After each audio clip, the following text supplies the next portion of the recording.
आजकल लोगों के ना हाथ कांपते हैं पुण्य करने में। अभी 2 दिन पहले यहाँ पर एक माँ अपने बेटे को लेकर आई, छोटी सी बात थी, वाक्या मैंने देखा, आपको शेयर कर रहा हूँ, समझना कि किस तरह की मानसिकता है। एक माँ अपने बेटे को लेकर आई तो माँ ने तो यहाँ वृद्ध माओं के लिए थोड़ा सा अन्न दान दिया कि महाराज जी ये हमारी तरफ से 500 रुपये वृद्ध माओं के भोजन में लगाना। हमने कहा मैया लगा देंगे। माँ ने 500 रुपये अपने बेटे को भी दिया। माँ ने 500 रुपये अपने बेटे को दिया कि बेटा तू भी अपने नाम से जरा वृद्ध माओं को भोजन के लिए दान कर दे। तो बेटे को माँ ने 500 दिया और माँ लग गई मेरे साथ बात करने में। तो बेटे ने क्या किया, वो 500 रुपये जेब में रख लिया। होशियार छोरा था आज का, उसे लगा पुण्य उन्य करने से थोड़ी कुछ होना है, क्या करेंगे पुण्य उन्य करके। 500 जेब में रख लिया और बाहर जाके बढ़िया सिगरेट पी रहा।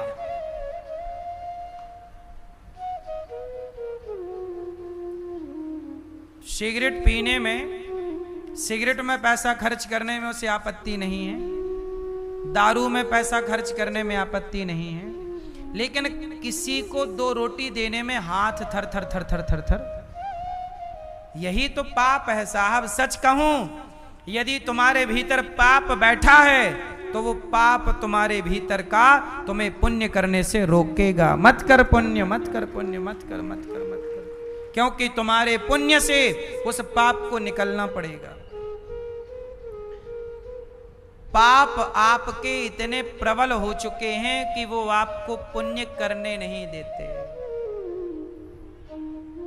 इसलिए आदमी पाप करने में एक बार नहीं सोचता, सिगरेट खरीदने में, पीने में एक बार नहीं सोचता कि यार सिगरेट कितना नुकसान पहुंचाएगी, दारू कितना नुकसान पहुंचाएगी, स्वास्थ्य को गुटखा कितना बिगाड़ेगा, वो एक बार नहीं सोचता। पर आदमी जरा 100 रुपए दान करता है ना तो 100 बार सोचता है। पाप करने में आज कोई नहीं सोच रहा, पुण्य करने में बार बार सोचते हैं। पाप इतने प्रबल हैं कि वो पुण्य होने नहीं देते।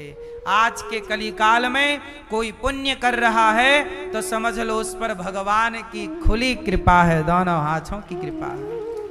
क्योंकि बिना भगवत कृपा के आप 1 रुपए का दान नहीं कर सकते। दान करने का मन तब ही होता है जब आप पर भगवान की कृपा हो, वरना आजकल लोग दान मतलब पैसा, लोग पैसे को कहां से चिपकाए रहते हैं, जिगर से। यहां पुरुष लोग भी पैसा कहां रखते हैं, यहां जेब होता, महिलाएं भी पैसा यहीं रखती हैं। सब अपने दिल से चिपका के रखते हैं उस पैसे को। बोलो हां कि ना। ये पैसा बहुत अच्छी चीज है, पैसा इतना अच्छा है मेरी मां कि इस पैसे से आज देखो हमारी 307 वृद्ध माओं के होंठों पे मुस्कान बनी हुई है।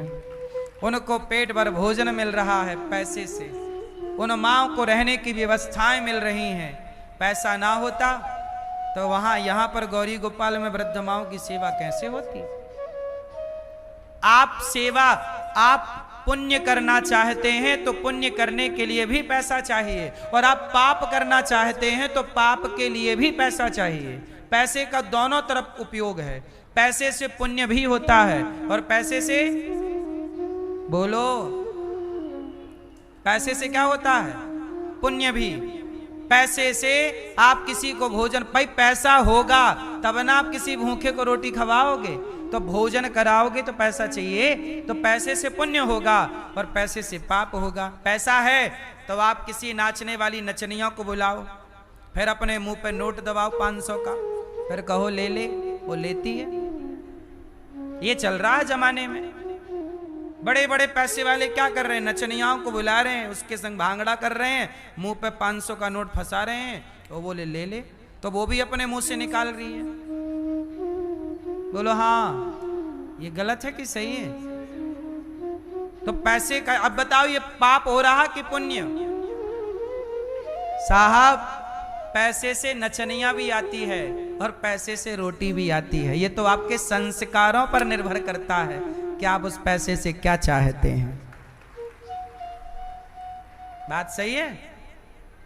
इसलिए कहता हूं पैसा बहुत अच्छी चीज है, पर तब जब पैसे का सदुपयोग करना सीख जाओ तब। यदि पैसे का सदुपयोग करना नहीं सीखा, आप पैसे से शराब पी रहे हैं, तंबाकू खा रहे हैं, गुटखा खा रहे हैं, मछली की हत्या कर रहे हैं, पैसे से मुर्गा खा रहे हैं, तो तुम्हारा पैसा तुम्हें पापी बनाता चला जाएगा। और तुम पैसे से किसी की मदद कर रहे हो, किसी बच्चे को पढ़ा लिखा रहे हो, किसी गरीब बेटी का विवाह कर रहे हो, किसी बेसहारा को सहारा दे रहे हो, तो वह पैसा तुम्हें मोक्ष का अधिकारी बना देगा। पैसा बहुत अच्छी चीज है, इसलिए पैसा कमाओ और पैसा कमाकर उसका सही उपयोग करना सीखो। पैसा होगा तो आप किसी बच्चे को पढ़ा सकते हो।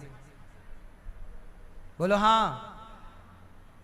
आप किसी गरीब बच्चे का सहारा बन सकते हो। पैसा होगा तो आप उसे पढ़ा लिखा कर खड़ा कर सकते हो। गौरी गोपाल गुरुकुल है, ये दास अनिरुद्ध 150 बच्चों को गौरी गोपाल गुरुकुल में उनका रहना, खाना, पढ़ना, लिखना सब निःशुल्क उन बच्चों की सेवा करता। 150 बच्चे पढ़ते हैं गौरी गोपाल गुरुकुल में। ये दास अनिरुद्ध केवल अकेला नहीं है साहब, इसके पीछे बहुत सारी सेवाएं, बहुत सारी व्यवस्थाएं लगी हुई है। आप मुझे 1 रुपए का दान करते हो तो मैं उस 1 रुपए के 4 भाग करता हूं, 25-25 पैसे के। 25 पैसा बच्चों की शिक्षा में गुरुकुल में लगता है आपका, 25 पैसा वृद्ध माओं की सेवा में, 25 पैसा रसोई की सेवा में और 25 पैसा गौ माता की सेवा में, कि गौ माता को चारा मिल जाए, भूसा मिल जाए। आप भी पैसे का, मैं क्या करता हूं, मैं केवल पैसे का सदुपयोग करता हूं। बोलो हाँ। कि दुरुपयोग करता हूं? मैं भी गुटखा खाने लग जाऊं, शराब पीने लग जाऊं, चरस अफीम पीने लग जाऊं तो कोई रोकने थोड़ी आ पाओगे। आज के लड़कों को तो मिल जाता है पैसा तो क्या करते हैं, बड़ा मोबाइल लेते हैं, बड़ी गाड़ी और यही करते हैं। बोलो हाँ। भगवान पैसा सबको नहीं देते मेरी मां। भगवान पहले ये देखते हैं कि क्या आप पैसा पचाने की क्षमता रखते हैं, क्योंकि आप गलत व्यक्ति को पैसा मिल जाएगा तो वो उसका मिसयूज कर लेगा। इसलिए विधाता सबको पैसा नहीं देता। आपको उतना ही मिल रहा है जितना से आपका पेट भर सके, बस इससे ज्यादा आपको नहीं मिल रहा है।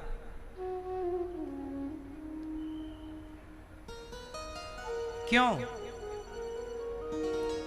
इसके पीछे का कारण जानते हो? आपके परिवार में कितने लोग हैं बताओ? बोलो। आपके परिवार में 5 लोग हैं, 10 लोग हैं, तो 10 लोगों का पेट भरने को कितना चाहिए, उस हिसाब से ईश्वर आपको दे रहे हैं। पर गौरी गोपाल में कितने लोग हैं, कितनी रसोई चल रही, कितने लोग हैं, तो ईश्वर उस हिसाब से देते हैं। भगवान देख लेते हैं कि आप कर क्या रहे हो, तो भगवान समझ लेते हैं कि ये ठीक है या नहीं। रावण को दी तो थी लंका, क्या किया? दुरुपयोग किया। छीन ली कि नहीं? छीन के विभीषण को दे दी। बोलो हाँ। दुर्योधन को दी तो थी सत्ता, क्या किया? पैसा पाया, पद पाया, क्या किया? नारियों के कपड़े उतरवाने लग गया। जब कपड़े उतरवाने लग गया तो क्या हुआ? छीन ली कि नहीं? भगवान ने सर्वनाश कर दिया। पैसा मिला था दुर्योधन को, संभाल नहीं पाया, नाश हो गया। तो भगवान ने दुर्योधन से लिया और धर्मराज युधिष्ठिर को दे दिया सिंहासन। सिंहासन किसे मिली? दुर्योधन को। वो पचा ना पाया। सिंहासन के पद में ऐसा गुरूर आया कि वो नारियों के कपड़े उतारने लग गया। तब भगवान ने छीनी और किसे दे दी? धर्मराज युधिष्ठिर को। तुम पचा पाओगे। बात सही है? इसलिए पहले अपने को काबिल बनाओ, पहले अपने को योग्य बनाओ। परीक्षित जी ने कहा कि माना कि मैं पापी हूं, क्या मेरा उद्धार नहीं होगा? होगा। क्या करो? अजामिल नाम का एक पापी था। कौन था अजामिल नाम का? अजामिल नाम का एक ब्राह्मण था, बड़ा पापी। अपनी पत्नी को छोड़कर उसने पराई स्त्री से संबंध बना लिया। क्या हुआ? उससे 10 बच्चे पैदा किए। संयोग देखिए कि आखिरी बच्चे का नाम संतों के कहने से नाम रखा नारायण। नारायण नाम उसके बेटे का था। जब अजामिल की मृत्यु का टाइम आया तो अजामिल ने अपने पुत्र को पुकारा, बेटा नारायण, दूरे क्रीडन का सक्तम पुत्रम नारायणावयम प्लावितेन स्वरेणोच्चैराजुहावा जितेन्द्रियः कान्य कुब्जे दुजः कश्चित दासी पति रजामिलः नामना नष्ट सदाचारो दास्याः संसर्ग दूषिता। सारा धर्म कर्म उसका दूषित हो चुका था। जब अजामिल पाप करने लग गया, पाप बढ़ने लग गया, तो यमराज ने कहा जाओ पकड़ के लाओ पापी को, इसे नरक डालेंगे, बड़ा दंड देंगे। जब अजामिल को यमदूत पकड़ कर ले जाने लगे तो अजामिल ने डर के मारे बेटे को बुलाया, बेटा नारायण। तो नारायण नाम बेटे का तो था, पर नारायण नाम भगवान का है। भगवान ने सुना कि कोई बुला रहा है, पार्षदों को भेजा, जाओ कोई मेरा भक्त याद कर रहा है। पार्षदों ने कहा प्रभु वो आपको नहीं बुला रहा है, वो अपने बेटे को बुला रहा है। तब भगवान नारायण ने कहा नहीं, उसके बेटे का नाम नारायण तो अभी से पड़ा, मेरा नाम नारायण तो अनादि काल से है, इसलिए वो मुझे ही पुकार रहा है, भले डायरेक्ट नहीं इनडायरेक्ट। जाओ लेके आओ। पार्षदगण आए, यमदूत पकड़ कर ले जा रहे थे। पार्षदों ने यमदूतों से कहा छोड़ो इसे, ये पुण्यात्मा, इसने मरते समय नारायण बोला। यमदूतों ने कहा महाराज आपको गलतफहमी हुई, इसने बेटे को पुकारा और ये बड़ा पापी है, चोरी करता, जारी करता, ये सारे गलत काम करता। कितना भी गलत काम करने वाला हो, पर मरते समय भगवान को याद कर लिया, सारे पाप समाप्त हो जाएंगे। यमदूतों को कहा कि आप जाओ। तो यमदूतों ने कहा भगवान के नाम में ऐसा है? बोले हाँ, नाम में बड़ी ताकत है। अच्छा बताओ भगवान बड़े कि भगवान का नाम बड़ा? कौन बड़ा? कौन बड़ा? नाम। नाम ही भगवान है। जहां तुम्हें राम दिखाई पड़ जाए लिखा हुआ, उस लिखे हुए राम शब्द को प्रणाम करो, क्योंकि वो नाम ही अपने आप में एक मंदिर है, अपने आप में एक मूर्ति है।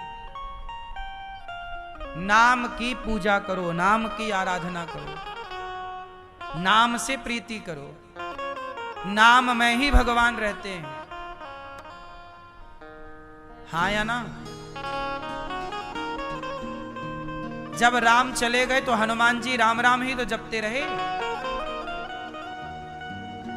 इसलिए भगवान से बड़ा भगवान का नाम जप करो। मेरी मां खूब नाम जपो, खूब नाम जपो। इस नाम से आपका कल्याण होना है। काम करते रहो, वाणी सदा श्रीमन्नारायण श्रीमन्नारायण श्रीमन्नारायण जपती रहे। पता नहीं कौन सी वाणी, कौन सा शब्द अंतिम शब्द हो, कौन सा शब्द अंतिम शब्द हो। इसलिए हर क्षण श्रीमन्नारायण श्रीमन्नारायण श्रीमन्नारायण। बात समझ में आई? अजामिल का उद्धार हो गया भैया। पार्षदों ने कहा आपको हम 12 साल की उम्र और देते हैं, जाओ। 12 साल की उम्र और पा गया अजामिल। अब उस 12 साल में उसने सब छोड़ा और केवल हिमालय के तट पर जाकर खूब भगवान का। अजामिल ने सोचा जब एक नाम से इतना काम बन गया, नहीं तो यमराज पकड़ कर ले जाते, यमदूत बड़ा कष्ट देते। वो तो नाम निकल गया तो कल्याण। इसलिए भैया अपना कल्याण चाहते हो तो भगवान का नाम। सच बताएं भगवान ही हमारे धन है। पायो जी मैंने राम रतन धन पायो। भगवान से बड़ा कोई धन नहीं होता। हमारे साथ हमारा नाम जप ही चलना है। यही धन है, खूब नाम जपो, काम भी करो, भगवान का स्मरण। अजामिल जैसे पापियों का नाम के बल पर उद्धार हो गया। एक बार देवराज इंद्र ने अपने गुरु का अपमान कर दिया। गुरु जी नाराज होकर चले गए। गुरु जब गए बृहस्पति जी, तो विश्वरूप को उन्होंने अपना इमरजेंसी गुरु बनाया। नारायण कवच की दीक्षा दी। ओम हरिर्विदध्यान मम सर्वरक्षां न्यस्तांघ्रिपद्मः पतगेन्द्र पृष्ठे दरारि चर्मासिगदेषु चाप पाशान् दधानोऽष्टगुणोऽष्टबाहुः चक्रं युगान्तानलतिग्मनेमि भ्रमत्समन्तात् भगवत् प्रयुक्तम्। जब नारायण कवच की दीक्षा इंद्र ने पाई तो इंद्र बलवान हो गए। इंद्र ने अपने गुरु की ही हत्या कर दी। इंद्र ने किसे मार दिया? गुरु को। गुरु को मारना पाप है। तब इंद्र को मारने के लिए विश्वरूप के पिता त्वष्टा ऋषि ने वृत्तासुर को प्रकट किया और इंद्र और वृत्तासुर की लड़ाई हुई। पर वृत्तासुर का जो शरीर था वो इंद्र से कट ही नहीं रहा था। तब दधीचि ऋषि ने अपनी हड्डियों का दान किया। हमारे देश में ऐसे ऐसे दानी हुए दधीचि ऋषि। उनसे कहा गया कि पृथ्वी पर बड़ा संकट है, पर आप अपनी हड्डियों का दान कर देंगे तो ये संकट टल जाएगा। क्या दान करेंगे? हड्डियां। तब क्या करें? बोले आप हड्डियां दान करो। तब हड्डियां दान की गई और दधीचि ऋषि ने अपनी हड्डियां दान कर दी। पूरा चमड़ा उनका निकाला गया। अब सोचिए, किसी से शरीर जिंदा, मार के नहीं, जिंदा चमड़ा निकाला गया और हड्डी का वज्र बनाया गया। उस वज्र से जब वृत्तासुर ने युद्ध किया इंद्र ने, तब वृत्तासुर को उस दधीचि ऋषि की हड्डियों के बने वज्र से मारा। हमारे यहाँ ऐसे ये मैया को जगाओ, मैया सो लो।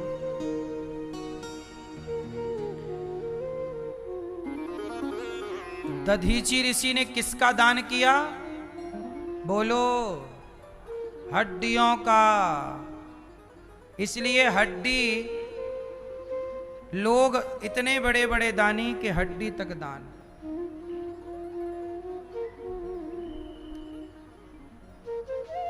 वृत्तासुर को मारा, पर वृत्तासुर ने मरते समय भगवान को स्मरण किया। परीक्षित जी ने कहा, वृत्तासुर तो राक्षस था, पर भगवान का स्मरण क्यों किया? बोले, पिछले जन्म में ये बहुत बड़ा भक्त था। वृत्तासुर पिछले जन्म में चित्रकेतु नाम के राजा थे। ध्यान से सुना, मैया जो सो रही हो जाग जाएं। अगल बगल में चेक करो कोई सो रहा है। आज पानी क्या बरस गया आपको, तो ठंडी का मौका मिल गया सोने का।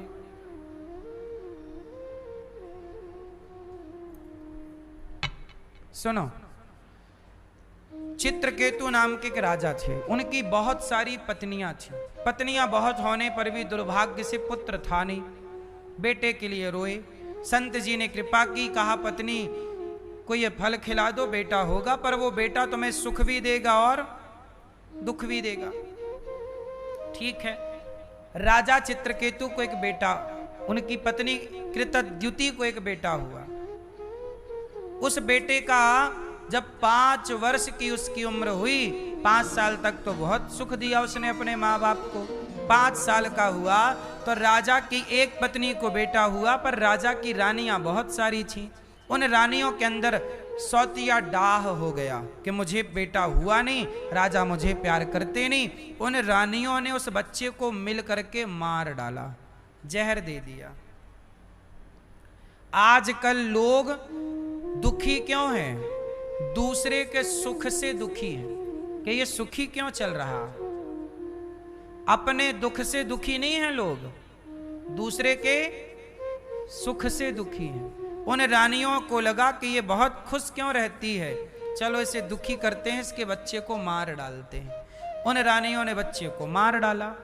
अब राजा रानी को पता लगा कि मेरे बेटे को मार दिया, मर गया, रो पड़े हे विधाता। तब नारद जी आए, राजन इतना ना रोइए, शोक ना करिए, ये मृत्यु लोक है, यहाँ जो आता है वो मरने के लिए ही पैदा होता है। इस आप में से हम में से ऐसा कोई नहीं है जिसे मरना ना पड़े, सबको मरना पड़ता है। इस संसार में ऐसा कौन है बताइए जिसे मरना नहीं पड़ता? है कोई? सबको मरना है। रानी राजा बोले, महाराज सो तो ठीक है मरना है, पर कम से कम बच्चा तो ना मरता। एक उम्र बाद आदमी मरे तो दुख नहीं होता कि चलो भाई पूरी उम्र से गया है, पर कोई बालक चला जाए तो दुख तो होता है। राजा को नारद जी समझाए कि अच्छा तुम्हारे बेटे को हम जिंदा करते हैं। नारद जी ने उस मरे हुए बच्चे को जिंदा किया। राजा बहुत प्रसन्न हो गए, बेटे को गले लगाने दौड़े। उस बेटे ने कहा, पिताजी खबरदार, पहले ये बताओ कि आप मेरे कौन हो? पिता ने कहा, मैं तेरा पिता हूं।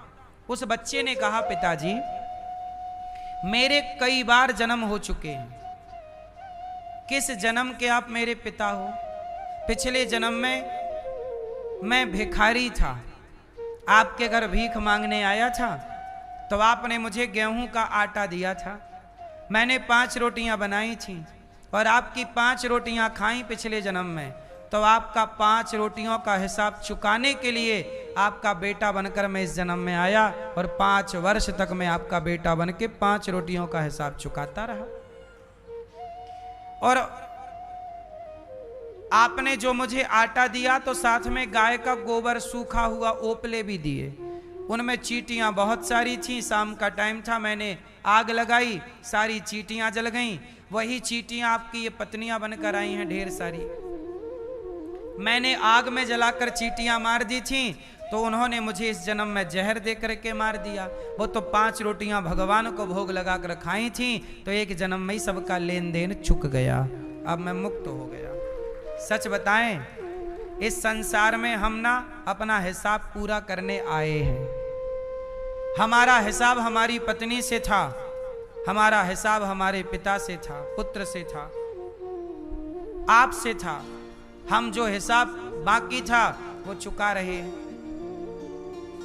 आपका भी हिसाब आपके पति से है, तो वो आपका अपना हिसाब चुका रहा है। आपका हिसाब आपके बेटे से था, तो बेटा आपका हिसाब दे रहा है आपको। आपका बेटा, किसी का बेटा किसी को डंडे मार रहा है, तो इसमें रोया ना करो, वो हिसाब चुका रहा। तुमने उसे डंडे मारे होंगे कभी, तो वो आज चुका रहा। कोई बेटा नालायक निकल जाए तो परेशान होने की जरूरत नहीं है, ये तुम्हारा ही हिसाब है। कभी तुमने उसे इस तरह से सताया था, तो आज वो तुम्हें इस तरह से सता रहा। ये बिल्कुल हिसाब किताब चुका रहे हैं आप सब लोग। यहां आप कुछ पा नहीं रहे हैं। हाँ, जो अच्छा कर्म कर रहे हैं वो आपकी संपत्ति बन रहा है अगले के लिए, अगले वक्त के लिए, परंतु जो प्राप्त हो रहा है वो जो किया था वो ही चल रहा है। आपके भाग्य में पति कैसा आएगा?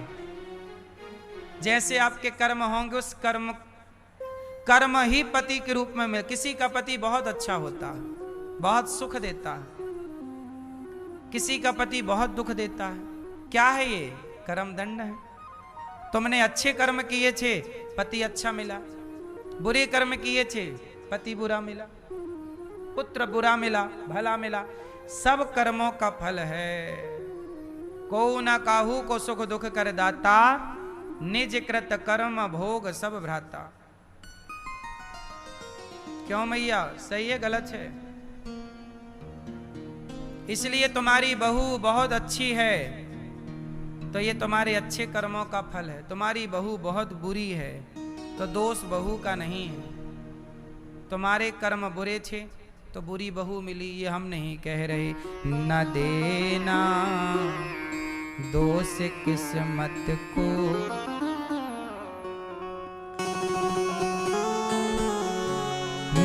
न देना दोष किस्मत को, विपत्ति तो सब पे आती है। विपत्ति आई राजा दशरथ पे, राम जब जा रहे थे वन को। विपत्ति आई राजा दशरथ पे, राम जब जा रहे थे वन को।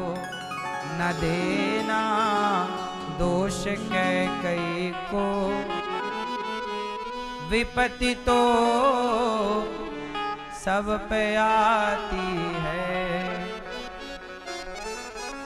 विपत्ति आई अंधा अंधी पे, लाल श्रवण सा पाया है। तुम्हारा बेटा श्रवण जैसा भी हो, पर भाग्य में दुख है तो श्रवण जैसे बेटे को पाके भी दुख भोगना ही पड़ेगा। विपत्ति आई अंधा अंधी पे, लाल श्रवण सा पाया है। न देना दोष दशरथ को, विपत्ति तो सब पे आती है। ये मेरी माँ, जो भी आपको मिल रहा है वो आपके कर्मों का दंड है। इसलिए कर्म दंड हंसते हंसते उठाओगे कि रोते रोते? कैसे उठाओगे?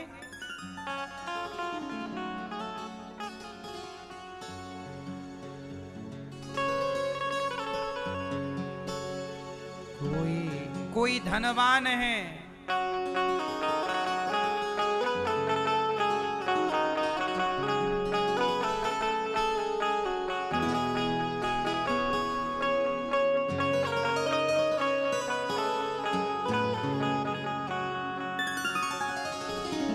एक धनवान है एक कंगाल है। देखो, एक धनवान है, कोई धनवान है, कोई कंगाल है। एक धनवान है, कोई कंगाल है, पर क्या करें? जैसा कर्म है वैसा है। दोष किसको दें भैया?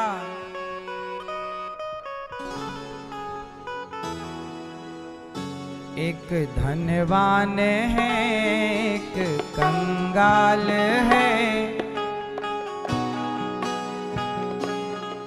अब किसको दोष दें कि भैया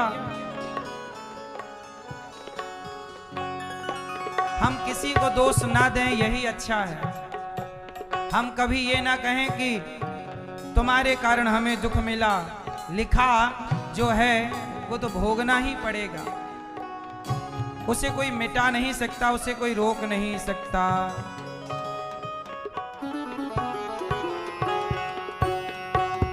हर स्थिति में प्रसन्न रहना सही है।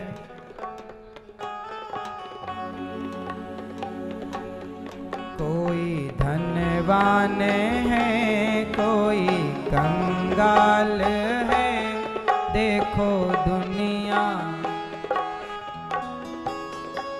सबका क्या हाल है। इसलिए कहता हूं कि भगवान जो दे रहे हैं, सुख दे रहे हैं, दुख दे रहे हैं, सब में ईश्वर की मर्जी मानना चाहिए। हर हाल में भगवान के बनकर रहना चाहिए।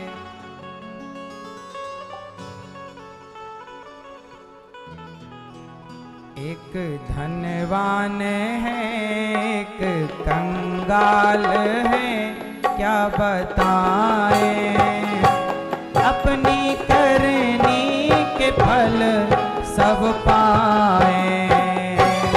एक धनवान है एक कंगाल है, क्या बताएं अपनी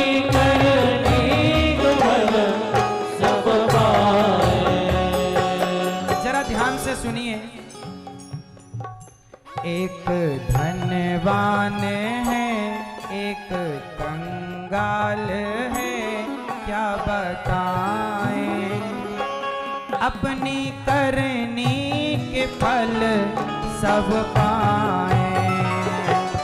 एक धनवान है एक कंगाल है क्या बताएं, अपनी करनी के फल सब पाए। सुनो, यदि करनी का फल ना होता तो सब एक से ना होते। करनी का फल ना होता ना मेरी माँ तो सब अमीर होते। पर एक महलों में रहती है रानी, एक महलों में रहती है रानी, एक कुटिया की कहती कहानी, एक कुटिया की कहती कहानी। एक महलों में रहती है रानी और एक घास की झोपड़ी भी नसीब नहीं होती। झाड़ू देती भी है, आप महलों में रहती हो और आपके घर में कोई झाड़ू लगाने वाली आती है। एक महलों में रहती है रानी, एक महलों में रहती है रानी, एक कुटिया की कहती कहानी, एक कुटिया की कहती कहानी।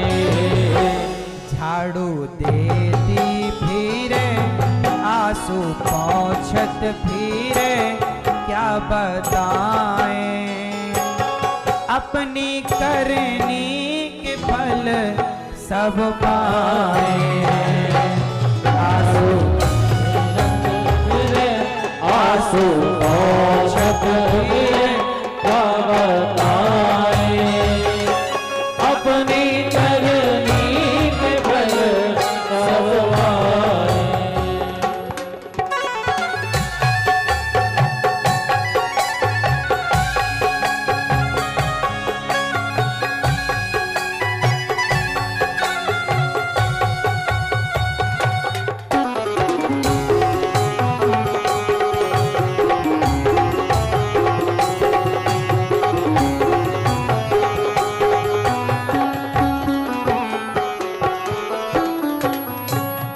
एक सोने की थाली में खाता, एक सोने की थाली में खाता, एक रोटी का टुकड़ा न पाता, एक रोटी का टुकड़ा न पाता। ये अंतर है या नहीं? एक सोने की थाली में खाता। आज भी ऐसे लोग हैं जो सोने की थालियों में खा रहे हैं और आज भी इस संसार में ऐसे लोग हैं जो रोटी के टुकड़े के लिए तरसते हैं। ये किस पर निर्भर करता है? यही तो कर्म खेल है, कर्म दंड है। एक सोने की थाली में खाता, एक सोने की थाली में खाता, एक रोटी का टुकड़ा न पाता, एक रोटी का टुकड़ा न पाता। हाथ जोड़त फिरे आंसू पोंछत फिरे क्या बताएं, अपनी करनी के फल सब पाए। हाथ जोड़त फिरे आंसू पोंछत फिरे क्या बताएं, अपनी करनी के फल सब पाए।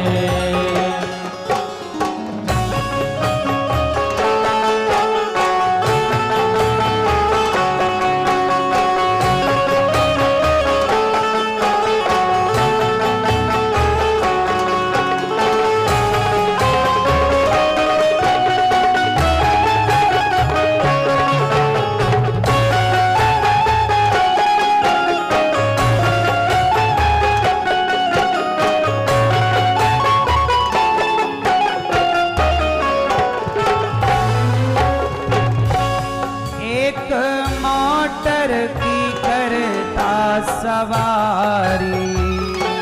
एक मोटर की करता सवारी। एक सड़कों पे फिरता भिखारी। एक सड़कों पे फिरता भिखारी। एक मोटर कार में चल रहा है, किसी के पास खुद का हेलीकॉप्टर है और किसी के पास साइकिल भी नहीं है। एक मोटर की करता सवारी। एक मोटर की करता सवारी। एक सड़कों पे फिरता भिखारी। एक सड़कों पे फिरता भिखारी। हाथ जोड़त फिरे, भीख मांगत फिरे, क्या बताएं अपनी करनी के फल सब पाए। हाथ जोड़त फिरे, भीख मांगत फिरे, क्या बताएं अपनी करनी के फल सब पाए।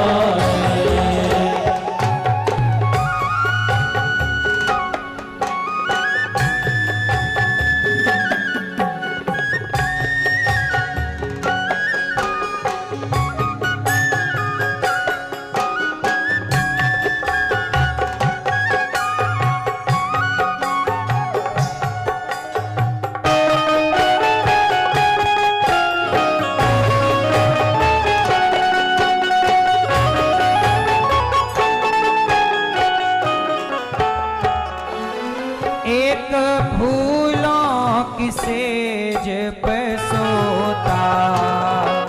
एक फूलों की सेज में सोता। एक टूटी सी खटिया को रोता। एक टूटी सी खटिया को रोता। जैसी करनी करे वैसी भरनी भरे, क्या बताएं अपनी करनी के फल सब पाए।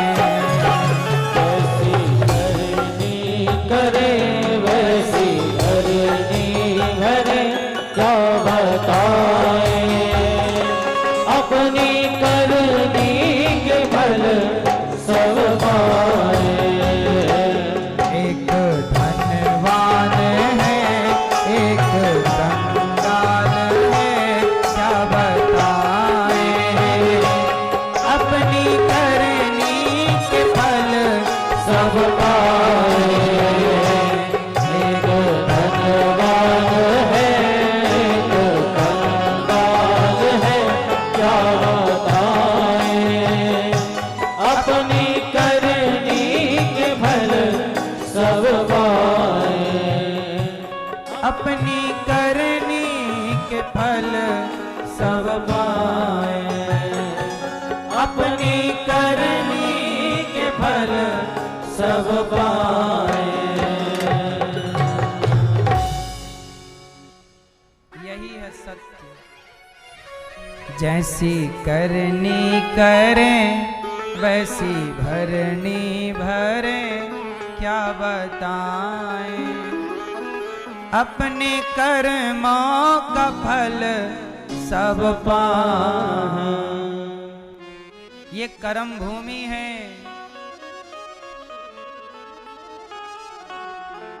ये क्या है मेरी माँ? ये कर्म भूमि है।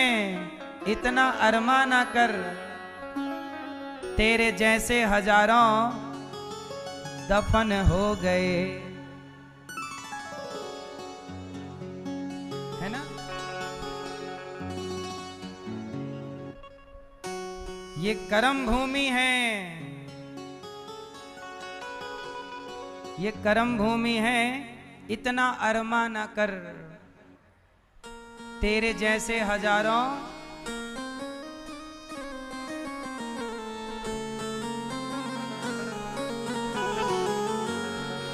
ये करम भूमि है इतना अरमान कर, इतना अरमान कर, तेरे जैसे हजारों दफन हो गए, हाँ दफन हो गए। जिनके महलों के चर्चे गगन चूमते, जिनके महलों के चर्चे गगन चूमते, चार दीवारों में सात सुर गूंजते, हाँ सुर गूंजते। ऐसे महलों को देखो तो वीरान है, और शमशान भी कई चमन हो गए, हाँ चमन हो गए।